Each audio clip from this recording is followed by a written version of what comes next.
జమీందారు చలపతిరాయుడు గారి కుమారుడు వారి పాలేరు కూతుర్ని మానభంగం చేసినట్టు అభియోగం మోపబడింది. దీనికి సంబంధించిన సాక్షులు గ్రామ పెద్దలు రేపు ఉదయం పంచాయతీకి రావాల్సిందిగా కోరడం అయిందో. దండాలండి అయ్యా.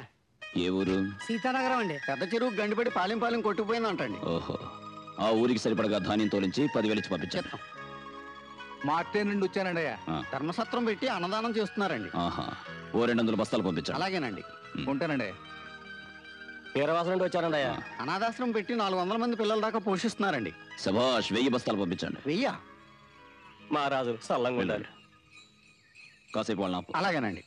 రే పెదరాయుడు నాన్నగారు, నా తోడబుట్టింది వస్తుందిరా, కూర్చోడానికి మంచం వేయించు. రామ్మా రా. ఎందుకమ్మా ఈ ఎండలో పడి పొలం దాకా వచ్చావు? ఇంటికి వచ్చి ఉండొచ్చు కదా. అది చెప్పమ్మా. రేపు పంచాయతీ. తెలుసమ్మా. అక్కడ దోషిగా నిలబడిపోయేవాడు నా కొడుకు. అది కూడా తెలుసమ్మా. అన్నయ్య, నువ్వు నన్ను జమీందారుల కుటుంబంలో ఇచ్చావు. రేపు నువ్వివ్వబోయే తీర్పు మీద ఆ వంశం పరువు మర్యాదలు ఆధారపడి ఉన్నాయి. ఏదో చిన్నతనం వల్ల తెలియక నా కొడుకు పొరపాటే చేశాడు. నువ్వు పెద్ద మనసు పెట్టి వాడిని క్షమిస్తే.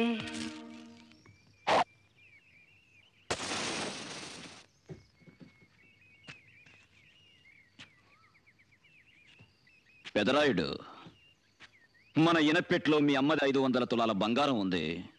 దాన్ని నా తోడబుట్టిన దానికి ఇచ్చే.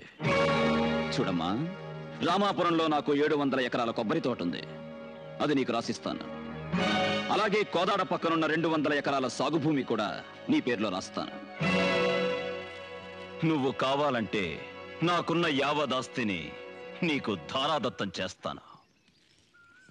అంతేకాని మేము తరతరాలుగా నమ్ముకున్న నీతిని న్యాయాన్ని ఎవరి కోసం వదలను. అది కాదన్నయ్య.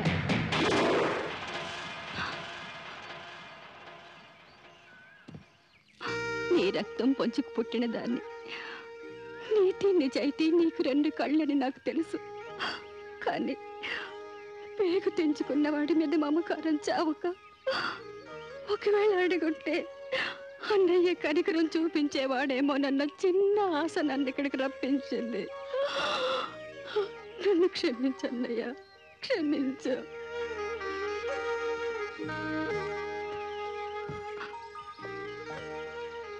బాధపడుతున్నావా అత్తయ్య? లేదు బాబు, గర్వపడుతున్నాను. ప్రతి ఆడది తెల్లవచ్చు, కానీ కొంతమంది అదృష్టవంతులకు మాత్రమే ఇలాంటి అన్నయ్యకు చెల్లెలయ్యే భాగ్యం లభిస్తుంది. వస్తాను బాబు.